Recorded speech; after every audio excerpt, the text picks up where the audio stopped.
Melawan Raja Iblis aku mati berkorban demi rekan-rekanku. Setelah 300 tahun kemudian aku bereinkarnasi menjadi keturunan sang pahlawan. Aku kini bertekad menguak kebenaran yang sejati dari dunia. Video ini merupakan kelanjutan cerita dari part sebelumnya. Di cerita sebelumnya, Egin Lionheart yang sudah mencapai bintang 3 metode White Flame memutuskan pergi ke Arrow untuk belajar sihir. Setelah itu Egin mengunjungi mansion Sienna, tapi tidak mendapatkan petunjuk. Egin juga mendengar rumor kalau Yode bermain-main dengan Demon. Cerita berlanjut di depan Menara Merah Arot. Egin bertemu dengan seorang penyihir wanita berpakaian merah. Penyihir itu langsung memberi salam. Egin Lionheart, saya Hera dari Red Tower. Master Red Tower sudah menunggu di atas. Beliau awalnya ingin menyambut Anda secara langsung, tapi beliau ada keperluan mendadak. Di sela situasi dari atas lantai terjadi ledakan kecil. Egin menengok dan heran, apa itu sebuah kecelakaan? Hera bingung sendiri, seperti yang Anda tahu Red Tower berfokus pada summoning magic dan mempunyai resiko tinggi untuk gagal. Terlihat makhluk summon kabur melalui kaca jendela. Sebuah energi sihir langsung menangkap mereka dan berhasil dilenyapkan. Ternyata itu adalah sihir dari Loberian. Ia kesal melihat murid-muridnya. Kalian semua adalah orang-orang bertalenta, bukan? Apa kalian lupa apa saja yang dibutuhkan untuk memanggil Shadow Beast lewat lingkaran sihir lava? Di sana Loberian marah. Apa kalian tidak tahu apa yang terjadi kalau tidak bisa menangkap para Shadow Beast? Mereka tidak mempunyai emosi mengandalkan insting primal. Mereka pasti akan memburu para warga ibu kota. Semua muridnya panik. Saya minta maaf, Master. Loberian teriak, ambil tas kalian dan pergi dari sini. Loberian kemudian menengok ke bawah dan melihat Egin. Ia mendekatinya dengan ekspresi yang langsung berubah. Sudah lama tak berjumpa, Egin. Kau sudah dewasa sekarang. Aku hampir tidak mengenalimu. Egin balik menyapa. Kau tidak berubah sama sekali. Dalam hatinya Egin menyadari sesuatu. Dia berbeda dari 4 tahun yang lalu. Karena aku sudah melatih mana, aku bisa mengetahuinya. Loberian sangat kuat. Dia memang tidak selevel dengan Sienna, tapi aku akui dia memang layak untuk disebut sebagai Tower Master. Loberian bilang, aku sudah dengar ceritanya dari Gilade. Kau tertarik untuk belajar sihir. Sihir memang seni yang memukau, tapi di saat yang bersamaan sulit untuk dipelajari. Tapi aku yakin kau pasti bisa. Kemudian perhatian Loberian tertuju dengan pintu yang terbuka. Loberian dengan sihirnya membuka pintu itu. Terlihat seseorang berperawakan kurus pucat yang mengintip. Egin yang melihatnya ekspresinya langsung berubah. Si bajingan itu, semua orang bisa melihat kalau energinya habis oleh sukubus. Ternyata itu adalah Iode. Loberian memanggil, Iode kemarilah dan sapa adikmu. Sambil gugup Iode bilang, Anu, aku tidak tahu apa yang harus kukatakan. Egin yang kesal berkata, halo Kak Iode, senang berjumpa lagi. Loberian lalu bilang pada Iode, kau menunggu apa lagi? Kalau sudah selesai cepat pergi ke lantai atas dan baca beberapa buku. Iode hanya bisa menurut, baiklah. Loberian mencoba mencairkan suasana yang canggung. Aku sudah menunjukkan hal yang kurang mengenakan. Ku dengar juga dari Gilade, kau tidak mau langsung belajar sihir dariku. Egin menjawab, aku tidak mau membebani seorang Tower Master. Sekarang aku ingin belajar sihir dengan kemampuanku sendiri. Loberian menjawab, baiklah. Kalau kau nanti ada pertanyaan, kau bisa menanyakannya pada Hera. Kau bisa menetap di tower selama kau berada di Arot. Memang tidak semegah mansion keluargamu, tapi tempat ini masih cukup bagus. Egin tersenyum. Kalau begitu, bisakah aku pergi ke perpustakaan tower sekarang?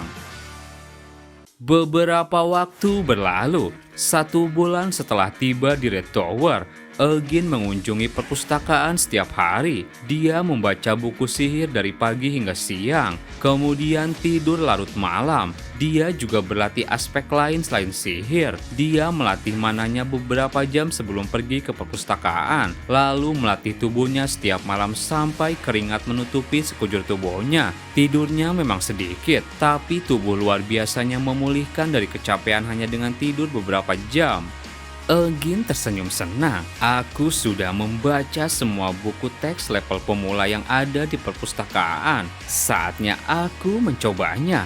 300 tahun yang lalu, Sienna membagi tingkatan sihir menjadi tingkatan-tingkatan yang jelas. Awalnya itu adalah metode unik miliknya, tapi begitu dia diangkat sebagai Green Tower Master, banyak penyihir Arot mulai mengikuti metode yang digunakan Sienna. Circle, cincin mana yang terus berputar digunakan untuk membuat sihir. Ketika mana bertumbuh melebihi kapasitas, suatu circle baru akan terbentuk. 300 tahun kemudian mayoritas penyihir menggunakan circle untuk mempelajari sihir. Yang tidak memakainya memiliki fundamental yang berbeda, seperti penyihir elemen dan penyihir ilmu hitam. Di suatu ruangan, Egin menemui Hera. Egin bilang, "Hari ini aku akan memakai circle bukan?" Hera menjawab, "Ada beberapa metode lain selain circle, tapi sudah terbukti bahwa circle adalah metode paling efisien selama 300 tahun ini." Egin lalu berkata, "Aku ingin menambahkan modifikasi buatanku sendiri. Aku ingin memanfaatkan metode mana milik keluarga Lionheart." Hera bingung, mana yang digunakan seni bela diri dan sihir memiliki mekanisme yang berbeda. Kalau kamu tidak membuat sihir dan mengaktifkannya dengan benar, maka sihir itu tidak akan muncul. Dalam hatinya Hera panik. Kalau dia kehilangan kendali mananya, dia bisa terluka parah, atau yang lebih buruk lagi, dia bisa mati. Egin dalam hatinya bilang, "Aku tak tahu apa aku bisa melakukannya atau tidak. Itulah kenapa aku membaca semua buku yang ada di perpustakaan." Hera ketakutan sendiri. Dia memang remaja berusia 17 tahun. Dia takkan percaya kecuali dia yang mencobanya langsung. Hera mengeluarkan tongkat sihirnya dan bilang, "Baiklah, coba metodemu itu. Tapi kalau situasinya berbahaya, aku akan langsung menghentikanmu. Karena kalau kau sampai terluka, tidak hanya aku, bahkan Tower Master juga akan ikut terseret dalam insiden ini." Egin kemudian dengan yakin berkata, "Baiklah, aku akan mulai." Egin mulai menyerap mana di sekitar. Ia berkonsentrasi mengumpulkannya dalam tubuh. Sejenak Egin berpikir, metode White Flame dan Circle mungkin tampak berbeda, tapi secara fundamental mereka mirip. Jika White Flame mengontrol mana melalui bintang yang ada di jantung, Circle mengontrol mana melalui cincin. Jika cincin itu kuganti dengan bintang, maka mana yang bisa kupakai akan bertambah banyak. Mananya akan kusesuaikan. Aku tidak bisa hanya menebak-nebak. Hera terkesima melihat aliran mana yang dikeluarkan Egin. Luar biasa, dia mengendalikan mana sebanyak itu dengan sempurna. Mana itu seharusnya menghilang, tapi dia mampu mengontrolnya. Apa mungkin orang seumuran dia bisa melakukan itu? Egin kemudian menciptakan sihir api, terus berkonsentrasi dan merubahnya menjadi white ball. Hera sontak kaget. Dari fireball berubah menjadi magic missile. Dia menggunakan sihir tanpa mengucapkan mantra. Dia hanya memakai perhitungan yang teliti untuk mengubah bentuk sihirnya tanpa harus menggantinya. Egin sedikit berkeringat menciptakan itu. Ini tidak buruk untuk percobaan pertama. Bisakah kamu memanggil sebuah monster agar aku bisa mencoba sihir ini? Hera kemudian memanggil Golem. Ini terbuat dari Cambrium. Dia tidak memiliki mantra pertahanan, tapi tubuhnya cukup keras untuk menahan sebagian besar tipe serangan. Egin langsung membidik. Satu tembakannya dilancarkan. Setelah itu Hera memperlihatkannya pada Loberian. Astaga, melubangi tubuh Golem dengan membuat cincin menggunakan metode White Flame. Hera menjawab, baik kepadatan maupun kemunian mananya sangat luar biasa. Mengesampingkan tipe sihir yang ia gunakan, kekuatan mantra serangannya saja sudah melampaui seorang penyihir bintang 3. Loberian terkesima melihat itu. Again Lionheart, talenta yang mengerikan, mengganti cincin dengan memanipulasi mana berbasis bela diri. Mengerikan adalah kata yang lebih tepat dibandingkan menakjubkan. Apa 3 bintang metode White Flame setara dengan 3 circle? Loberian lalu bertanya, sekarang Again pergi kemana? Hera menjawab, katanya ada urusan di suatu tempat. Dia bilang ingin mengunjungi seorang teman. Loberian kemudian mengatur rencana. Hera, menurutmu apa aku bersikap tidak adil kalau aku menulis surat rekomendasi bagi Again? Apa dia bisa masuk ke Akrion? Hera langsung kaget. Royal Library Akrion, hanya penyihir kelas atas dan bangsawan yang bisa memasuki perpustakaan itu. Loberian lalu mengambil secari kertas. Aku pikir Again sangat cocok dengan tempat itu. Again hanya membaca buku level pemula selama 1 bulan dan menggunakan sihir dengan mengganti cincin memakai metodenya sendiri. Metode itu mampu menghancurkan cangkang golem yang terbuat dari karbium. Talenta seperti itu pantas untuk menerima perlakuan yang sesuai. Hera bertanya, penyihir lainnya pasti merasa ini tidak adil. Loberian menjawab, penyihir manapun yang tidak mau menerima keputusan ini pasti terbutakan oleh rasa cemburu. Cerita berlanjut di daerah Meldan Square. Di sana terlihat patung Sienna di tengah kota. Again yang melihat itu dalam hatinya bilang, patung Sienna, dia selalu tersenyum seperti ini setiap dia berhasil melakukan sesuatu. Tak lama seseorang datang dengan pakaian nyentrik dan janggut panjangnya. Again rupanya kau di sana. Again menengok dan heran melihat penampilannya. Garcis, apa itu sungguh dirimu? Kau benar, aku Garcis. Again bingung, memangnya pemuda 18 tahun bisa menumbuhkan jenggot seperti itu? Garcis bilang, kau sudah tumbuh walaupun masih belum selepal denganku. Aku bisa mengetahui dari genggaman tanganmu. Kau benar-benar berlatih selama 4 tahun ini. Tapi itu belum cukup. Ini formula penguat otot spesial milik keluargaku. Kau tahu sendiri Tuan Gerhard mampu menurunkan berat badan berkat bantuan keluargaku. Again menjawab, berhenti mengirim benda-benda aneh ke ayahku. Sebenarnya kenapa kau tiba-tiba ingin bertemu? Tidak mungkin kau jauh-jauh datang ke Arot hanya untuk memberi obat ini. Garcis menjawab, apa kau pernah mendengar Bolore Alley? Again jengkel, itu tempat nongkrong si keparat Iode. Garcis bilang lagi, aku dengar buah jakar seorang raksasa akan dilelang. Again langsung syok. Garcis antusias. Sepertinya kau tidak tahu, buah jakar seorang raksasa sangat berharga karena kandungan sihir di dalamnya. Aku akan mempekerjakan seorang alkemis di Arot dan menyuruh mereka membuat potion penumbuh otot yang cocok dengan tubuhku. Tapi aku takut jumlah uangku tidak mencukupi. Again geleng-geleng kepala. Jadi kamu mau pinjam uangku? Tidak. Garcis langsung berlutut. Aku akan memohon padamu. Again malu melihat sikap Garcis yang menarik perhatian orang-orang. Jangan bersikap begitu, aku malu. Garcis bilang, terima kasih. Aku berjanji akan membayarnya. Again, apa kau tahu selain buah jakar itu ada banyak barang berharga di pelelangan? Tapi kau sudah punya winit, kau tidak perlu barang lain. Again menjawab, aku lebih tertarik dengan bagian lain Bolero Alley. Sejenak Again teringat saat berpapasan dengan Iode. Aku bertemu dengannya di koridor beberapa hari yang lalu. Raut mukanya jelas menunjukkan efek kecanduan terhadap sukubus. Iode pasti akan mengunjungi Bolero Alley di malam bulan purnama selanjutnya. Setelah tiba di Red Tower, Again dipanggil Loberian. Mereka ngobrol berdua. Kenapa Anda memanggilku? Loberian langsung memberikan sebuah kertas. Lihatlah, ini surat rekomendasi ke Akrion. Egin kaget melihat itu. Sejenak ia berpikir Akrion the Royal Library, tempat di mana esensi sihir yang dibanggakan Arot disimpan, yang bahkan sudah kukenal sejak 300 tahun yang lalu pada masaku. Walaupun semua Magic Tower memiliki banyak buku teks sihir, tidak ada yang bisa menandingi kualitas buku di Akrion. Egin mencoba untuk tenang, mari bersikap rendah hati dulu.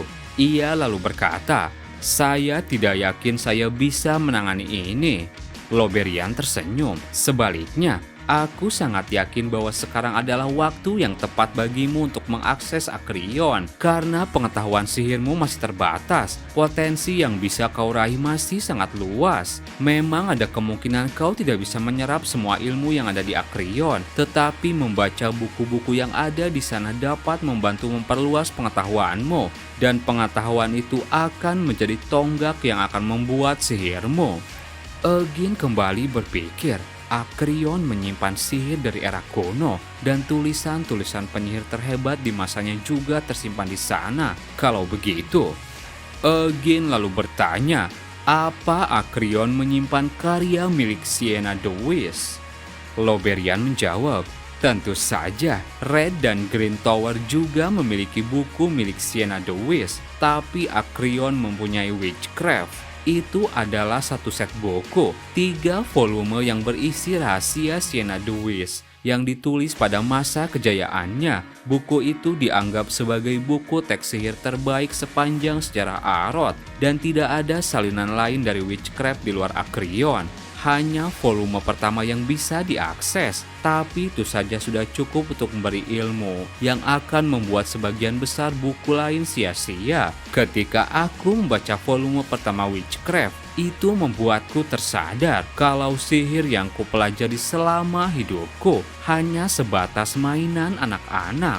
Oleh karena itu, aku merekomendasikanmu untuk masuk ke Akrion. Egin dalam hatinya berkata, tentu saja aku mau, kenapa perlu ditanyakan? Tapi ia pura-pura polos. Saya berterima kasih atas kesempatan ini, tapi saya khawatir kemampuan saya belum mencukupi dan mengganggu martabat Anda. Loberian tertawa, tidak perlu khawatir, aku tidak akan kena masalah karena ini.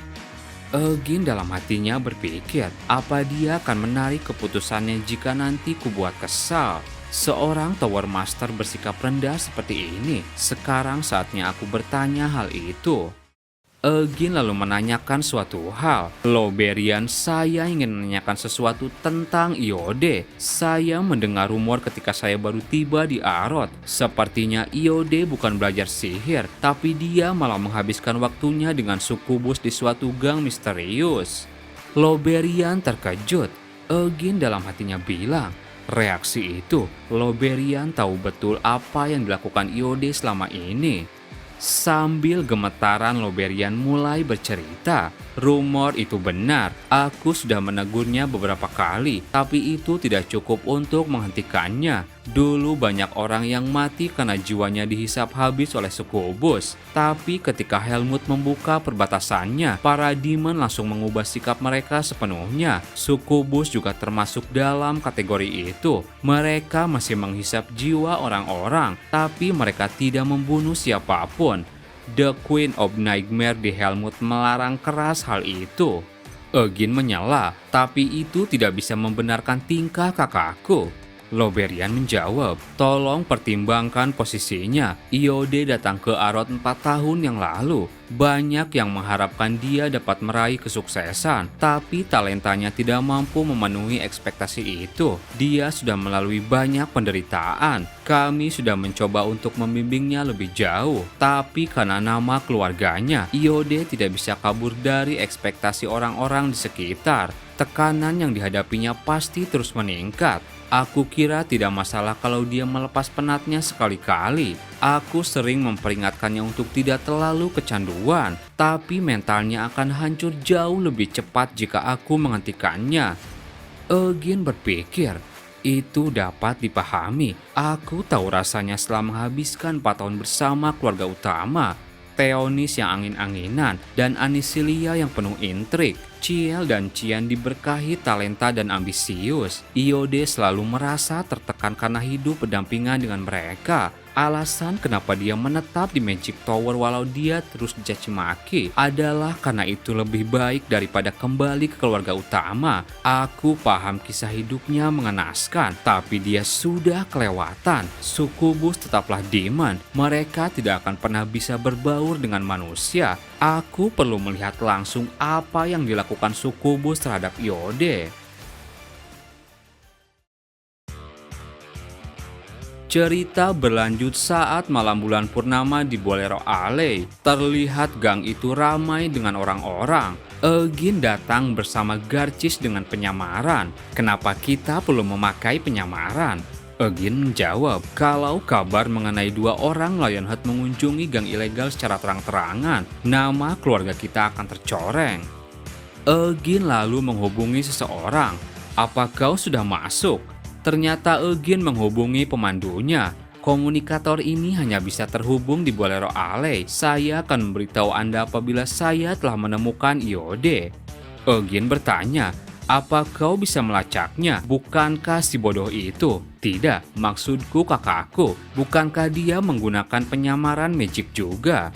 Pemandunya menjawab, Iode tidak memakai penyamaran magic. Dia juga selalu memakai jubah yang sama, jadi menemukannya tidak akan sulit. Eugene kesal sendiri. Kampret, apa kau suka perhatian dengan identitasmu itu? Mereka mulai menyusuri gang. Garcis bertanya, bukankah kau bilang ada urusan lain di sini? Eugene menjawab, akan kuurus nanti. Sekarang ayo pergi ke pelelanganmu. Mereka terus berjalan. Sejenak Eugene berpikir, Bolero Alley memiliki banyak pelelangan, tapi semuanya memiliki aturan yang sama, blind bidding. Selain pendamping yang mengikuti, semuanya ditempatkan di ruang terpisah, dan mereka tidak dapat memeriksa siapa yang mengikuti pelelangan tersebut. Eugene dan Garcis dipandu ke sebuah ruangan. Sekarang ada tombol yang bisa Anda tekan. Tombol tengah untuk mengikuti pelelangan, kanan menaikkan tawaran, kiri memerlukan bantuan. Silakan menikmati pelelangannya. Di sebuah layar sihir mereka mulai melakukan pelelangan. Pembawa acara bilang, mari kita mulai penawaran material sihir yang langka dari segi kualitas barang. Helmut merupakan jawarannya. Item pertama adalah Horn of Baralex. Kami akan memulai dengan 10 juta sel. Beberapa item terus ditawarkan. Fruit of Proxia, Root of the Mandrago, Flower Bud of the Ujerok. Setelah banyak barang yang ditawarkan, Eugene kemudian terbelalak melihat satu item. Eugene langsung menawar 1 juta sel. Sialan, tak kusangka akan menemukan barang itu di tempat seperti ini. Pedang yang terlupakan, kehancuran yang mengambil bentuk sebuah pedang, sebuah senjata yang tidak pernah dituliskan di sejarah, The Moonlight Blade. Di sana Eugene mendapatkan pecahan pedang tersebut. Garcis bingung, kenapa kamu membeli barang tidak berharga seperti itu? Eugene lalu memegangnya dan menyadari sesuatu. Tidak salah lagi, ini kepingan dari The Moonlight Blade, Kajot, tempat di mana kami menemukan The Moonlight Blade. Di kehidupan sebelumnya kami menemukannya di salah satu dungeon terdalam di sana. Apa Vermont mengembalikan pedangnya ke tempat semula setelah dia kembali dari Helmut? The Moonlight Blade terlalu berbahaya. Pedang terkutuk ini menolak siapapun kecuali Vermont sebagai penggunanya. Pedang pembawa kehancuran luar biasa setiap kali diayunkan. Apa Vermont memecahkannya menjadi fragmen-fragmen kecil karena dia tidak mau menggunakan pedang ini lagi? Eugene mencoba merasakan energinya. Sialan, aku berharap fragmen ini masih menyimpan sedikit energi, tapi sayangnya fragmen ini sudah tidak punya kekuatan. Sensasi menyeramkan yang kurasakan 300 tahun yang lalu tidak ada. Ini hanya menyisakan kesunyian. Terima kasih buat teman-teman yang udah nonton video ini sampai habis. Mohon maaf jika ada salah. Admin pamit dan sampai jumpa di video berikutnya.